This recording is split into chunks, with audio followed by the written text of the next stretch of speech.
രഞ്ജി നിന്റെ അഞ്ചു പോന്നോ? അഞ്ചു അതാ നിന്നെ വിളിക്കുന്നു. അഞ്ചു രഞ്ജിയായിട്ട് എന്നാ നിങ്ങൾക്ക് വേണ്ടത്? ഒന്നും വേണ്ട, നീ ഒന്ന് കണ്ടിട്ട് കാണാതെ കളിക്കുന്നു. എന്തിന്റെ വെറുതെ വിടും, വെറുതെ ആളെ കൊണ്ട് അത് ഇതും പറയിപ്പിക്കരുത് പ്ലീസ്. എന്തേ പിങ്ങെല്ലാം പറഞ്ഞു? നിങ്ങൾ രണ്ടാളും ഇഷ്ടത്തിലാണ് പിള്ളേർക്ക് അറിയാലോ. ഇപ്പൊ എന്തൊരു മനംമാറ്റം? ഒരു മനംമാറ്റവും ഇല്ല ബിജു ഏട്ടാ. ഇവിടെ അച്ഛന്റെ സ്വഭാവം അറിയാൻ നിങ്ങൾക്ക്. അതറിയാം. എന്ത് സ്വഭാവമായാലും ഇപ്പൊ ഇടാന്ന് അതൊക്കെ തണുക്കും. അത് സത്യം. അഞ്ചു അത് നോക്കണം. പെരുങ്കളിയാട്ടാ. വെറും പെരുങ്കളിയാട്ടല്ല, അയ്യോ അച്ഛൻ. തൃക്കരിപ്പൂർ രാമവില്ലം കഴകം 25 വർഷത്തിന് ശേഷം നടക്കുന്ന പെരുങ്കളിയാട്ടം അടിച്ചു പൊളിക്കേണ്ട ശ്രീജോട്ടാ. അത് പിന്നെ പറയണ.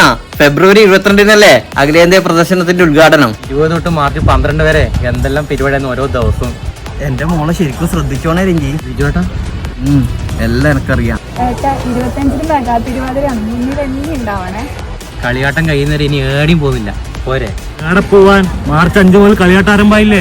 അത് മാത്ര പൂരക്കളി, കലാസന്ധ്യ, മ്യൂസിക്കൽ നൈറ്റ്, അങ്ങനെ എന്തെല്ലാം. അച്ഛാ മാർച്ച് 11-ന് വിനീത് ശ്രീനിവാസന്റെ ഷോ അടിപൊളിയായിരിക്കും അല്ലേ? പിന്നെ മാർച്ച് 12-നോ ശ്രീ പടക്കത്തി ഭഗവതി, ആര്യക്കര ഭഗവതി എന്നീ തെയ്യങ്ങളുടെ തിരുമുടി ഉയരൽ. ഒന്നും നോക്കാനില്ല. ഇന്ന് മുതൽ ഇവിടുന്ന് ഇനി എങ്ങോട്ടും ഇല്ല.